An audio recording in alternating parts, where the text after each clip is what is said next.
प्रधानमंत्री से भी निवेदन करूंगा और अपने मुख्यमंत्री जी से भी निवेदन करूंगा कि बेरोजगारी का मामले को हल करें। बेरोजगार इस समय बेरोजगारी बहुत ऊंचे स्तर पर है। बेरोजगारी की वजह से ही भुखमरी हो रही है।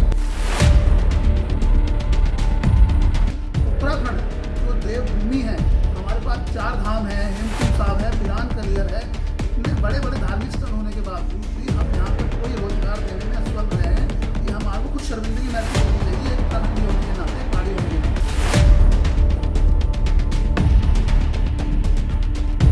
भूषण भाटिया, पूर्व मंडल अध्यक्ष, भारतीय जनता पार्टी। तो सर, जैसे अब विधानसभा चुनाव होने वाले हैं 2022 में और आप बीजेपी के रह चुके हैं, तो आप क्या कहना चाहेंगे? बहुत से लोग नेगेटिव भी बोल रहे हैं बीजेपी के लिए कि बेरोजगारी हो रही है, कोई कह रहा है कुछ और है, तो आप उसके लिए क्या कहना चाहते हैं?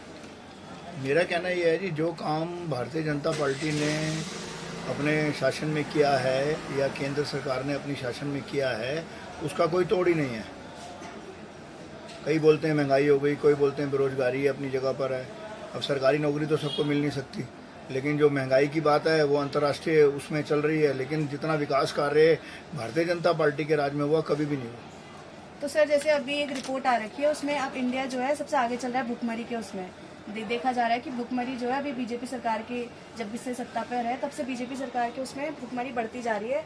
और ये बोला जा रहा था कि अभी जब कांग्रेस सरकार थी तो 55वें नंबर पे थी और अब 101 नंबर पे आ गई, तो उस पर आपका क्या कहना है? देखिए, बेरोजगारी एक समस्या तो है। बेरोजगारी में जो है वो मैं आपके चैनल के माध्यम से प्रधानमंत्री से भी निवेदन करूंगा और अपने मुख्यमंत्री जी से भी निवेदन करूंगा कि बेरोजगारी का मामले को हल करें। बेरोजगार इस समय बेरोजगारी बहुत ऊंचे स्तर पर है। बेरोजगारी की वजह से ही भुखमरी हो रही है जी। लोग इतना मर रहे हैं, लोगों के पास खाने के लिए चीज़ें नहीं है, इसका एक कारण तो बेरोजगारी भी है। और आपको क्या लगता है और क्या कारण हो सकता है भुखमरी के? और कारण थोड़ा महंगाई है, लेकिन महंगाई जो है वो कोरोना की वजह से ज़्यादा है। जितना कोरोना की वजह से लॉकडाउन हुआ, देश को नुकसान हुआ, तो देश की भरपाई करने में भी जो है वो सरकार को जो है अपना पूरा पसीना बहाना पड़ रहा है। लेकिन अंतर्राष्ट्रीय बाजार में भी सामान बहुत महंगा है, जिसकी वजह से महंगाई बढ़ रही है। इंदर सिंह रैना।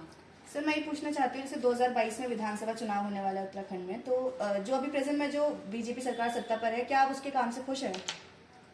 देखिए, जब 2017 में यहाँ विधानसभा का चुनाव हुआ तो उस समय एमपी की इनकम्बेंसी बहुत थी कांग्रेस के खिलाफ, और इसलिए जनता ने भारतीय जनता पार्टी को चुना। और लगभग जो 70 विधानसभाएं हमारे यहाँ प्रदेश में हैं, तो 56 सीटें हैं। और अगर 70 में 56 का मैंडेट अगर किसी को मिल रहा है, तो आप खुद सोच लीजिए कि जनता एक तरफ से उनके साथ थी। और उसके बावजूद आप देख लीजिए कि पिछले अभी 5 साल पूरे नहीं हुए और एक एक कर उन्हें 3 मुख्यमंत्री बदलने पड़ गए अपने। इसका मतलब यह है कि उनके पास कोई भी ऐसा काबिल व्यक्ति नहीं है जिसने जनता के लिए काम किया हो, और इसलिए हम पूर्ण रूप से उनसे नाखुश हैं। अगर एक आधा कोई काम उसने किया हो ठीक तो किया हो, वरना मुझे नहीं लगता कोई ऐसा काम है जिसकी तारीफ की जाए। तो अब जैसे इलेक्शन है, तो उस पर आप कौन सी पार्टी चाहते हैं कि कौन अब सत्ता पर आए और क्या चेंजेस चाहते हैं उत्तराखंड में किए जाए उस पार्टी पर? देखिए, ज़्यादा पार्टीज के लिए ऑप्शन हमारे पास उत्तराखंड में तो नहीं होता। भारतीय जनता पार्टी के अलावा हमारे पास अगर ऑप्शन देखा जाए तो कांग्रेस है, नहीं तो अभी आम आदमी पार्टी आई है। लेकिन आम आदमी पार्टी का उत्तराखंड में क्या भविष्य है, उनसे क्या उम्मीद करें, इसलिए कहना मुश्किल होगा, क्योंकि आम आदमी पार्टी को बने हुए अभी 5-7 साल हुए हैं। सिर्फ दिल्ली प्रदेश को देख के हम यहाँ फैसला नहीं कर सकते। इसलिए हमारी नज़र में बेहतर थोड़ा सा ये हम कह सकते हैं कि कांग्रेस थोड़ा सा बेहतर रहती है हमेशा भाजपा के टाइम में। क्योंकि ये सिर्फ हम इसलिए नहीं कह रहे हैं कि हमने कांग्रेस का नाम लेना है, ये इसलिए भी कह रहे हैं क्योंकि आप खुद देख लीजिए कि जो बेसिक नीड की हमारी चीज़ें हैं, महंगाई आप खुद देख लीजिए कितना हो चुका है। पेट्रोल 100 बार हो चुका है, डीजल 100 बार हो चुका है, गैस का सिलेंडर 1000 होने वाला है, सरसों का तेल 200 होने वाला है। उसके अलावा रोजगार की क्या स्थिति है हमारा, मतलब हम खुद एक पहाड़ी क्षेत्र के निवासी हैं, हम पहाड़ी हैं, और हमारे यहाँ पर आप खुद देखिए कितना पलायन इतना होता जा रहा है कि दिल्ली मुंबई में आज हर दूसरा आदमी हमारे यहाँ पहाड़ों का पहुंच चुका है। लेकिन उत्तराखंड जो देवभूमि है, हमारे पास 4 धाम है, हेमकुंड साहब है, पिरान कलियर है। इतने बड़े बड़े धार्मिक स्थल होने के बावजूद भी हम यहाँ पर कोई रोजगार देने में असफल रहे हैं। ये हमारे को खुद शर्मिंदगी महसूस होनी चाहिए, एक उत्तराखंडी होने के नाते, एक पहाड़ी होने के नाते।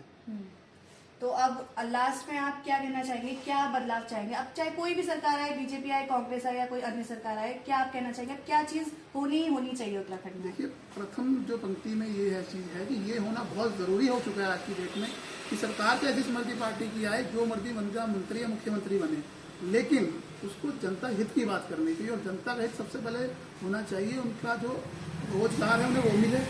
उसके बाद जो उनकी डेली नीड की चीज़ें हैं, कम से कम एक व्यक्ति का अगर आज का महीने का खर्चा, मासिक खर्चा अगर वो 10,000 रुपये में अपना घर चलाता है, तो अगर किसी नई सरकार आती है तो वो ऐसा काम करे कि उसका खर्चा है 9,000 हो, 8,000 हो, ऐसा ना हो कि 10,000 से 12,000 15 हो जाए।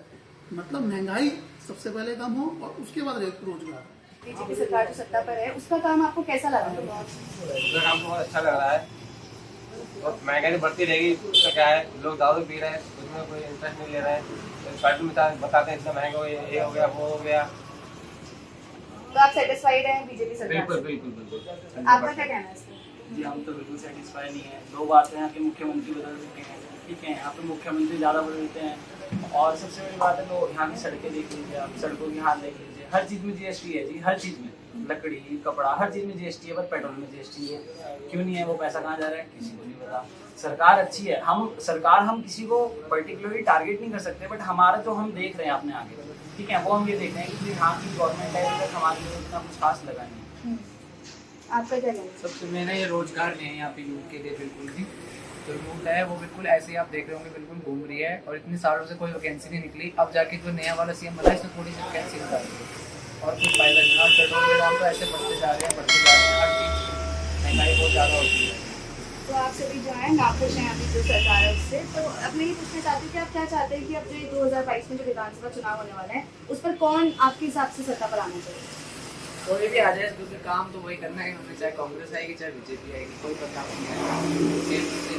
तो आप क्या चाहते हैं अगर कोई भी सरकार आए, आप क्या बदलाव चाहेंगे कि उत्तराखंड में वो किए जाए? सबसे पहले यूथ के ऊपर ध्यान दिया जाए। यूथ सबसे इम्पोर्टेंट है आज के टाइम पे, क्योंकि वही फ्यूचर है।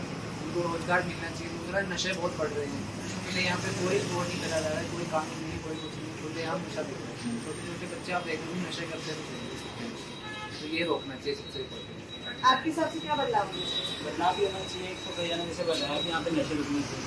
दूसरा, हमारा इतना खूबसूरत उत्तराखंड है, इसको थोड़ा और खूबसूरत करने के लिए जैसे अगर हम सड़कें, अगर इतना अच्छा खूबसूरत है, लोग पहाड़ देखने आते हैं पर टूटी हुई सड़कों पे जाते हैं, तो क्या फ़ायदा हुआ उस खूबसूरती का जो हम टूटी हुई सड़कों पे बाहर से लोग आते हैं और वो टूटी हुई सड़कों पे देखते हैं। तो यही है कि यहाँ पे सड़कें थोड़ी ठीक हों, पेड़ लगाए जाए, अच्छा इसका एनवायरनमेंट बनाया जाए, ये सब करना चाहिए सरकार को। बट यहाँ पे भी ऐसा कुछ नहीं है, पेड़ कट ही रहे हैं, लग नहीं रहे।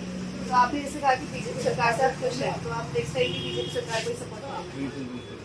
तो आप ही चाहते हैं, आपको नहीं लगता कि कोई बदलाव होने चाहिए उत्तराखंड में, कि आपके हिसाब से सब सही चल रहा है यहाँ पर? अभी तक तो सब ठीक चल रहा है।